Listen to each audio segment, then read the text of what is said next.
হ্যাঁ বল। ও মা, ও কি রান্না করেছো দেখাও গো। হ্যাঁ, এই তো দেখাচ্ছি। কি করেছো আজকে?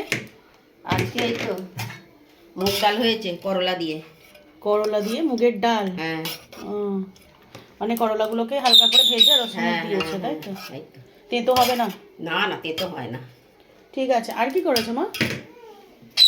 আর এখানে শিঙি মাছের ঝাল আছে শিঙি মাছের ঝাল। একজনের। হ্যাঁ, আর নানান রকম তো করতে লাগে আমার।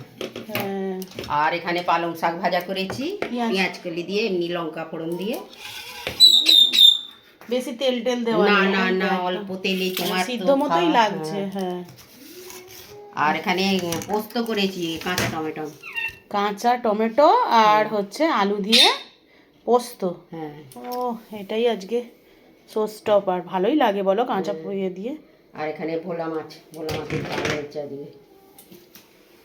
আমাকে পোস্তর গ্রেভি গ্রেভি দেখে দেবে। আচ্ছা দেবো। আর ওইটা কি গো? এই যে ভোলা মাছ। ভোলা মাছও রয়েছে, আবার এটা কি? ওই কাতলা। হ্যাঁ, 2 পিস ছিল, দিয়ে দিয়েছি ওর সঙ্গে। ভোলা মাছেরও চাকা এটা। মাছটা বড় ছিল। ও, এটা কাতলা মাছ। এইটা এই ধারেরটা কাতলা। হ্যাঁ আর এইগুলো হচ্ছে ভোলা মাছ, তাই তো? হ্যাঁ হ্যাঁ। ও মা, তাড়াতাড়ি খেতে দাও দেখি। এই তো, হ্যাঁ। অনেক বেলা হয়েছে বেলা আজকে। তো আমাদের প্রত্যেক দিনই হয়। ঠিক আছে, খেতে দিয়ে কি দাও। করবো? হ্যাঁ এই তো।